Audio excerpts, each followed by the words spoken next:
We have so many stories in our lives, but our stories are not always heard. On the Hear My True Story podcast, we tell our own true stories. Before the white car backed, our head teacher had scattered.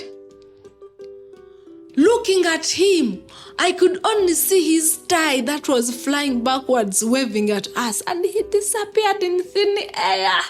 I want to share my life story. I want to share my voice with the people because I know that just a small joke I can tell through this podcast, it will make someone smile. When you ask me what I fear most in life, I would definitely respond to you and say it's fear itself. We are fighting for togetherness. We are fighting for equal rights. We are fighting to end injustice. You don't have to be a storyteller or writer because, guess what? Life writes the best stories. Hear my true story. If I don't get the certificate of C1, that's the end of my integration in the system. That's the end of me being employed anywhere.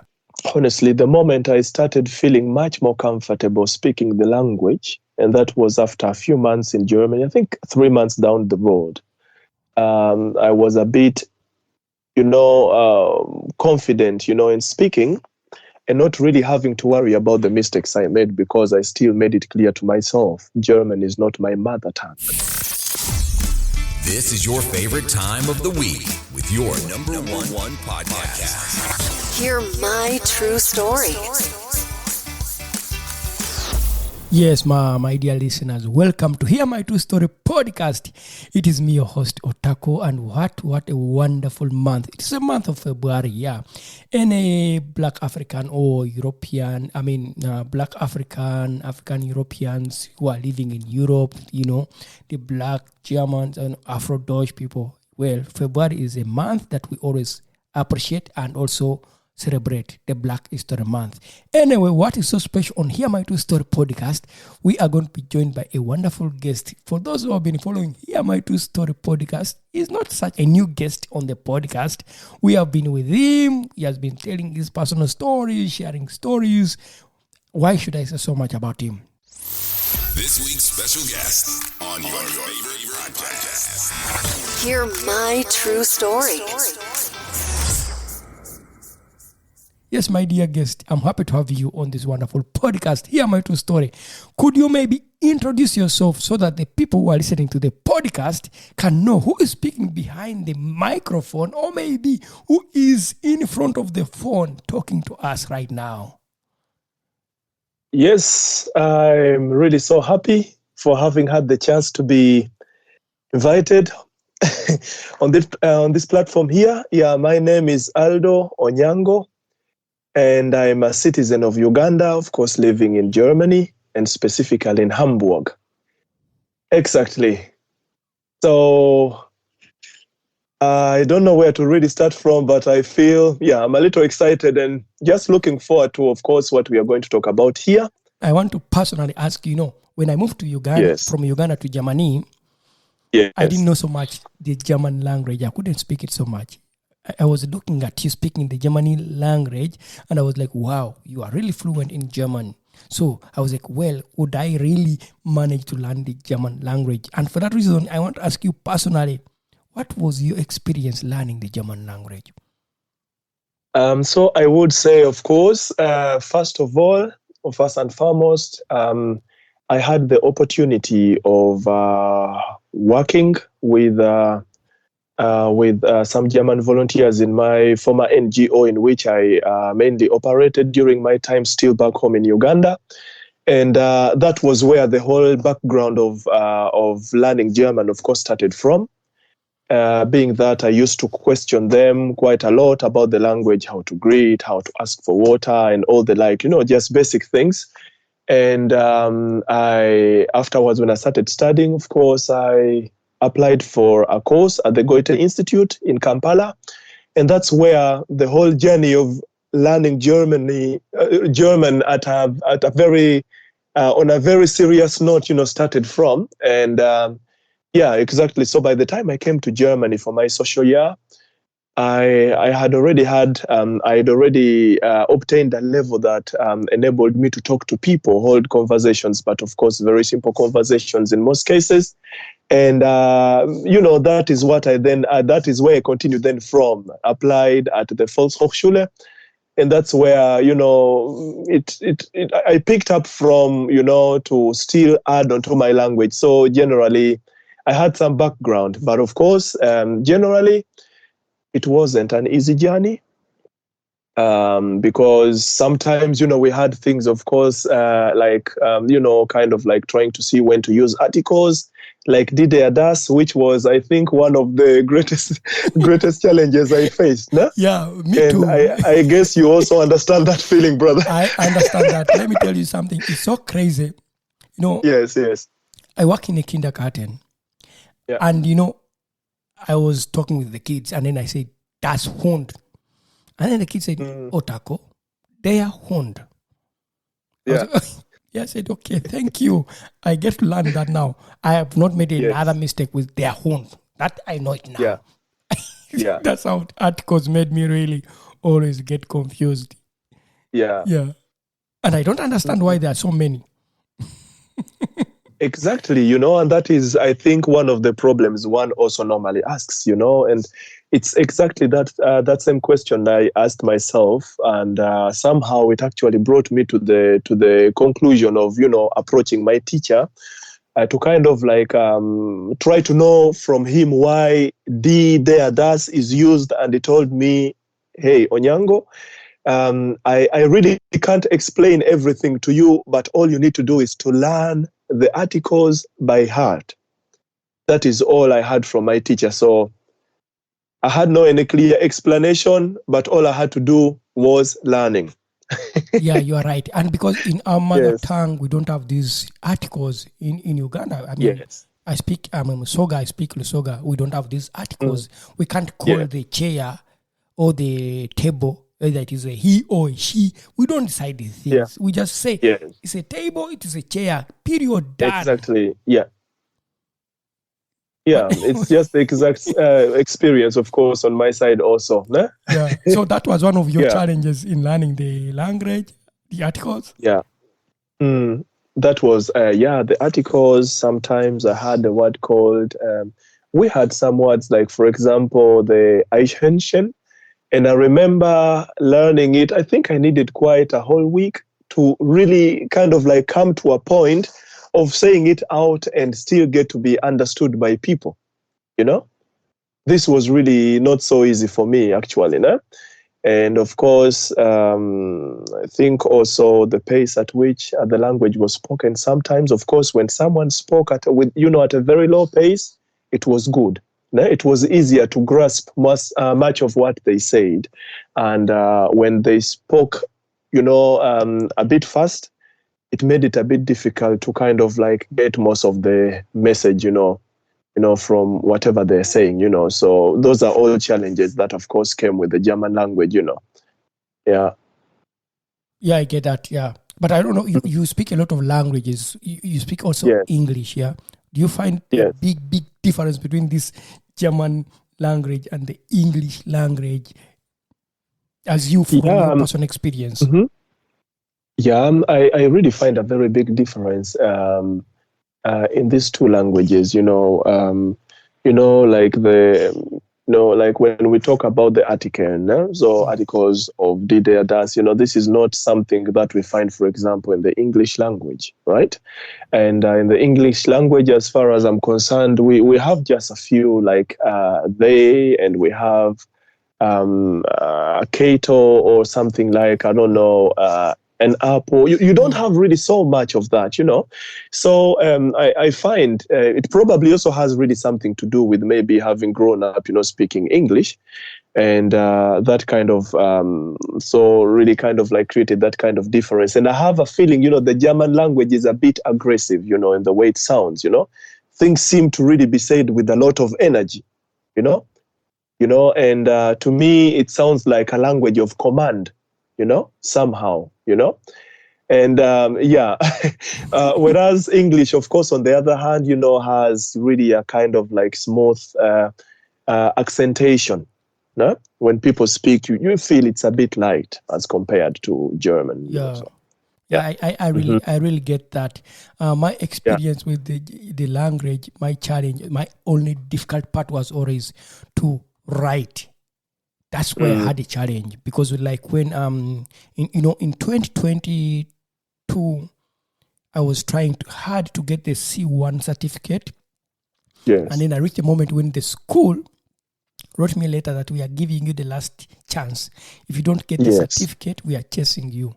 And I'd passed my oral exam I was talking well in school, at work, speaking, communicating well, but then I was not passing this written part of the German language, and I hated myself. That's the biggest challenge I had, passing to get a C1.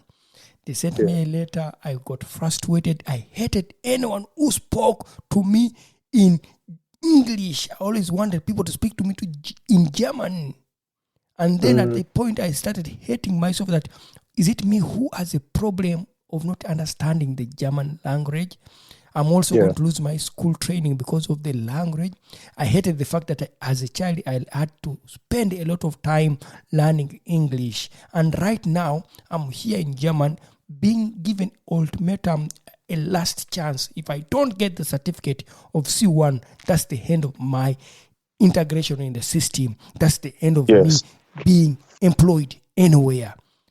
Have you ever had that kind of experience, that kind of challenge where you hated yourself because of not speaking this German language? Yes, I remember mainly around 2015. Of course, that was the time when I came for my social year. And like I said, I already came with some kind of background of language, right? But I had a feeling, when in school, like I said before, people speaking a bit faster. That really made it so hard for me to actually understand. And I was like an assistant to a teacher in the higher level of that school. And it was still a bit challenging that I sometimes even felt like I didn't just want to go to work. And that is though not in my nature, because I normally like being around people, amongst people, talking to people, doing stuff. And it's not used to this thing of chilling around, and that, but this thing of not being able to speak frequently, as fluently, kind of led to the feeling of me sometimes wanting to even hide away from people, and and I realized it was really putting a lot of pressure on me, Sometimes I sat and I felt, when I talked to someone talking quite slowly, it felt like, wow, everything is good. I understand quite a lot. And I thought it would be still the same thing if I got a letter or if I got any kind of like book to read, like not very complicated ones. And I realized suddenly reading was even the worst. When I had to comprehend what was written in a letter or something also written in some book and all that. So sometimes I found I was just getting lost. I was just getting lost, and losing my complete orientation in the society, at work, and also in my private life, because I realized I couldn't run away from the German language. It followed me everywhere I went. I was like, what else am I left with, honestly? Yeah, so there were also those very hard moments for me, of course, yeah. Yeah, and then that brings me to another thing that I want to talk with you here is that from my personal experience, having got my C1, I got more self-confidence. I started speaking with confidence, speaking to people, saying, no, I don't care whether I speak the wrong German. Well, I have a C1 with me in my room. I don't care what you say. I passed. I don't care anything. And that had to drive my connecting with people more easier than before. I don't know what's your experience. Do you think really mastering the language really made you to really feel like, well, I'm really getting to the community. I'm really able to communicate with people. I have my self-esteem that is really strong. Did you have such a thing? Yeah, sure. honestly, the moment I started feeling much more comfortable speaking the language, and that was after a few months in Germany, I think 3 months down the road, I was a bit, confident, in speaking and not really having to worry about the mistakes I made because I still made it clear to myself, German is not my mother tongue. It's a language I learned at the age of 24. So that way, I gave myself that kind of like peace of mind and started coming out, talking to people. And I realized people were actually much more welcoming, even those who felt they weren't sure. They weren't sure of what they would really have to talk with me in case they had actually come into a situation of getting in contact, and started also actually opening up to me and talking to me. And I realized most of them were asking me then questions. I started getting invitations to events and all that. And I realized also with the invitations to some of those events they went to attend, I felt I was very fast at accepting the invites because I, at the end, still knew I would be able to find people to talk to while there. So I won't be this kind of guy who gets to be invited and I end up sitting in a corner and just watching everyone because I can't express myself in the language. So that way, I found myself really kind of like, joining much of, more of, those meetings and all that, or gatherings. And that way, life became better actually. Okay, well, then I get to understand that. So that makes it easier for someone to understand, okay, now I'm happy, I can speak the language, I'm really getting there at that moment.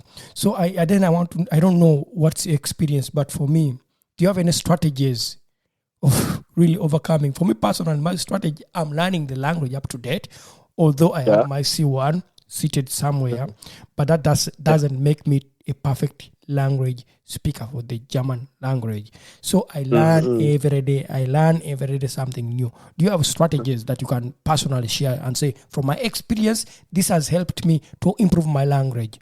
For example, for me, to improve the German language is speaking with kids in the institution where I work.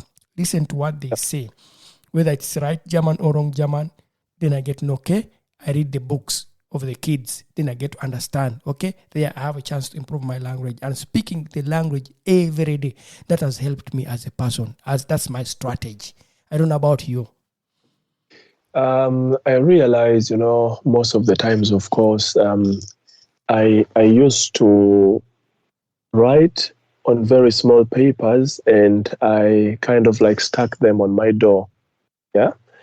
From the inside of the door, of course. And I had some of them on my walls in my room. And I did it in such a way that I put them exactly at those points that, like at such a place that I couldn't actually ignore looking at. So that way, each time I was going out, for example, those papers I'd stuck on the door, I always saw when going out of the room. So there was no way I could prevent seeing those words I'd written down or vocabularies or whatever I'd learned, right? So that was my first strategy of learning language or improving. Secondly, I kind of like opened up to quite many people. And luckily, one thing I didn't say in the beginning was I had a very big community of internationals also working with me in the same institutions. We had people coming from Brazil, people coming from the Ukraine, Russia, and you have people coming from, Georgia. And these are all people who weren't native speakers of the language. So somehow when we spoke, of course, we kind of like had the tendency, or it's a feeling I had at least that other people also had, having the tendency of listening to how other people speak. And we kind of like knew it wasn't our mother tongue, but we tried to give out the best we could each time we met. So you wanted to be the one with the best German when you met, actually. So that way I was given also the encouragement to speak. But when I made a mistake, I didn't have to fear making a mistake because I knew I still had the same background like these people. They were also internationals, very new in Germany, and we are all in the same boat. learning the language. So I wasn't worried to speak. I just spoke. Yeah. Yeah, exactly. So that also improved a lot of my language. And we have the Tagesschau. Tagesschau, like I really found, and it's one of the things, of course, I was talking about, with quite many people. And also my wife, of course, also then told me, Onyango, there is also this and this app, it could help you understanding quite more about what's happening in the country. So we started with, first of all, the DW, program for German learners. And that was the first step. And as I got better at understanding the language more, I then turned to Tagesschau, where the German was even much more sophisticated. And I realized I was actually understanding quite a lot of it. So whatever I didn't understand, I wrote down. Of course, I always had to stop the phone at one point, wrote what I had. I took it back and repeated the same word, and that way I got quite a big kind of like, I collected a big volume of vocabularies that I, at a later point, started using. And that way I also realized how better my German got. I tried also reading books. Of course, with some books, they were really so complicated. I thought children's books would make it easier. But unfortunately, I was quite disappointed in those regards. So, but I still had to continue. What made you get disappointed with the books, the kids' books? Yeah, because when I heard about these books being, children books, I thought, the German there must be so easy, which was actually true when I look at it from this current point. From my current point of view, it was very easy German. But being that I wasn't really yet far in the language, I felt disappointed because it all felt still too hard for me. Yeah. And then you were like, oh my God, I'm in a wrong position at the moment. Yes. Yeah. Exactly. And finally, of course, also, like I said, doing the social year in the school, I was, of course, there was no any other way, to prevent speaking the German language. So for sure, it's the language I spoke every day while at work. So that also improved quite a lot. Yeah. That's true. Enjoying this episode? Leave a review now. Hear my true story. Well, and that brings in something that I was thinking about. When you come to Germany, that means you need to get to know their culture. But I don't know whether it's possible someone to learn the culture of the country without learning that language. Yeah, to learn about the German culture after learning the German language. Then I'm able to understand, okay, well, that's why they're eating bread or kartoffel. That's why they're eating a lot of potatoes. Yeah, so learning the language has made me really, as a person, to understand the culture. I don't know about your experience. I think, as in for me, I would also actually admit to the same fact, actually, because I realized the moment I started understanding more sophisticated German, I kind of like got also a chance being amongst people who were much older than me, and they were telling me quite a lot about what was happening in the country.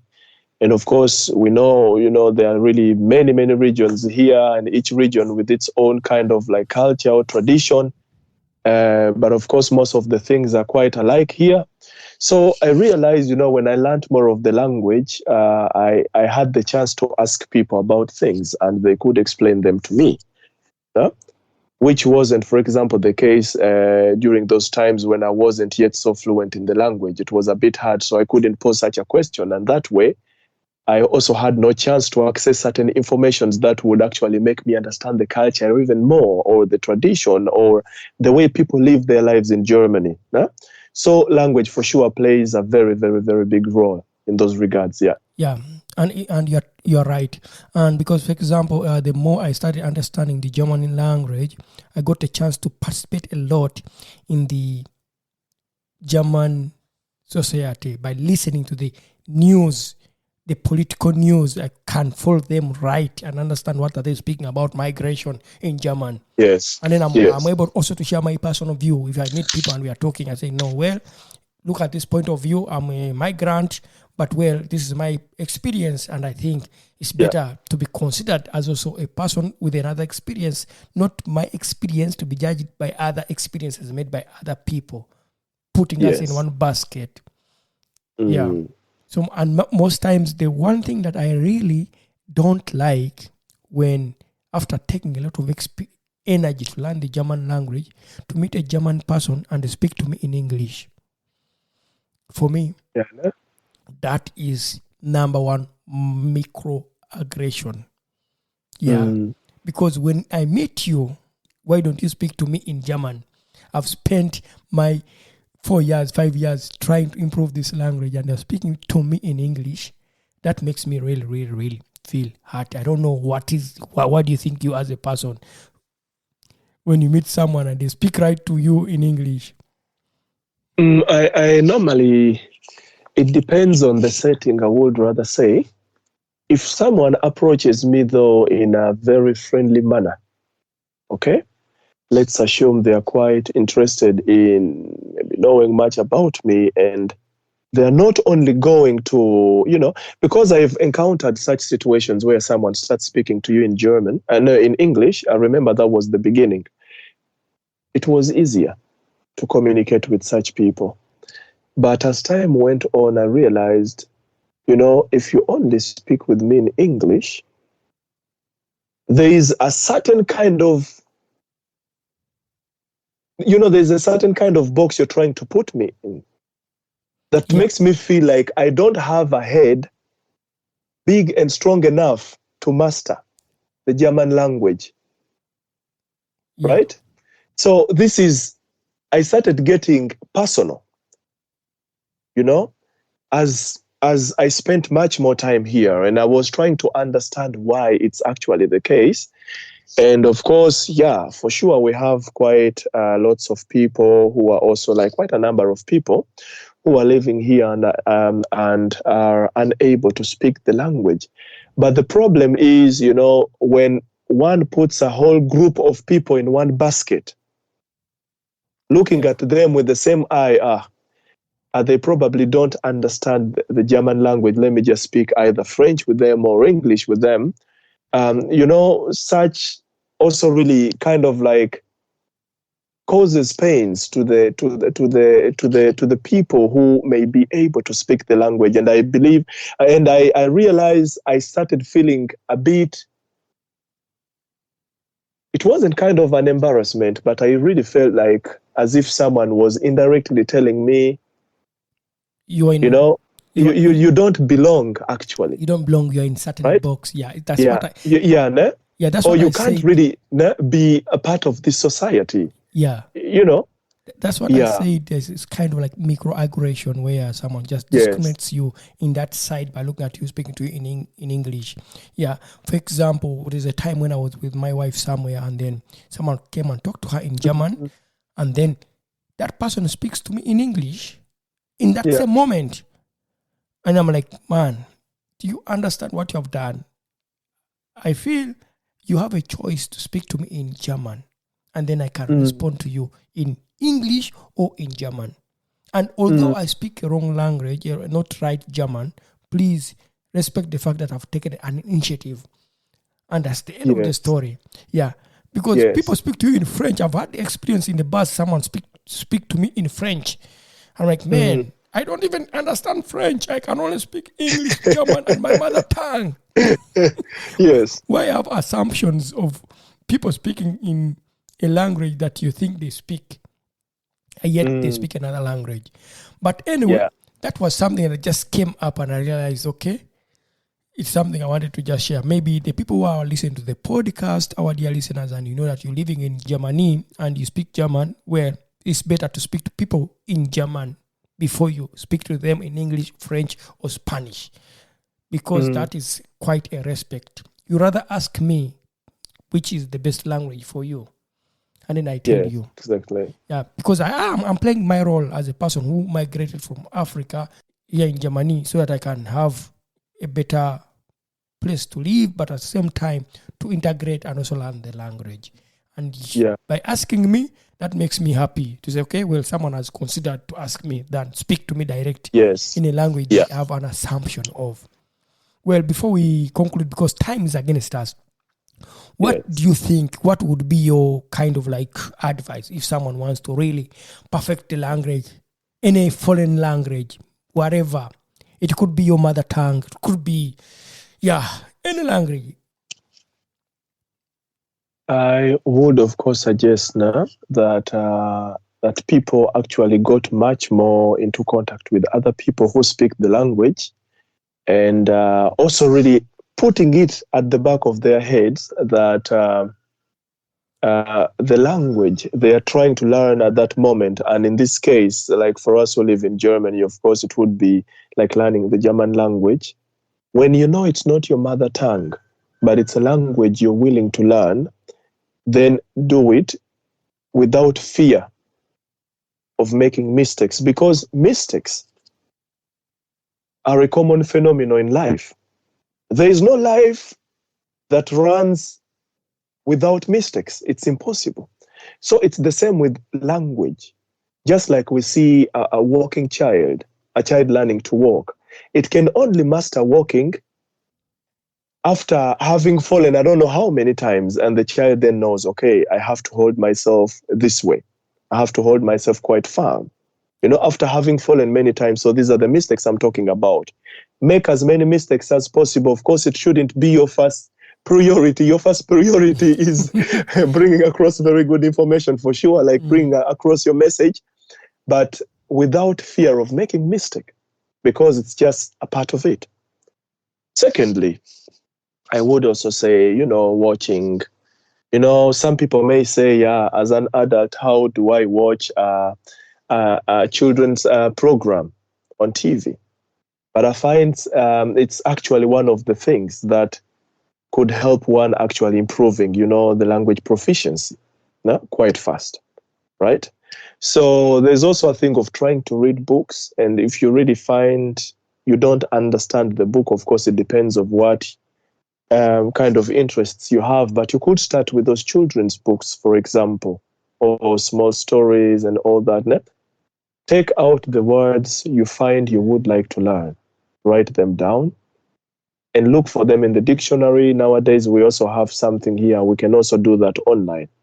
Go on Google, try to search for what that word means, and that way, of course, you would be, kind of like expanding, on your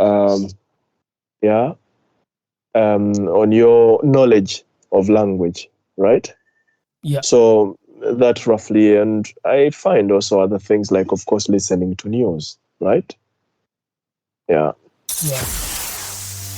We not only have voices for a podcast, but also faces for YouTube. Don't miss your next episode. Hear my true story.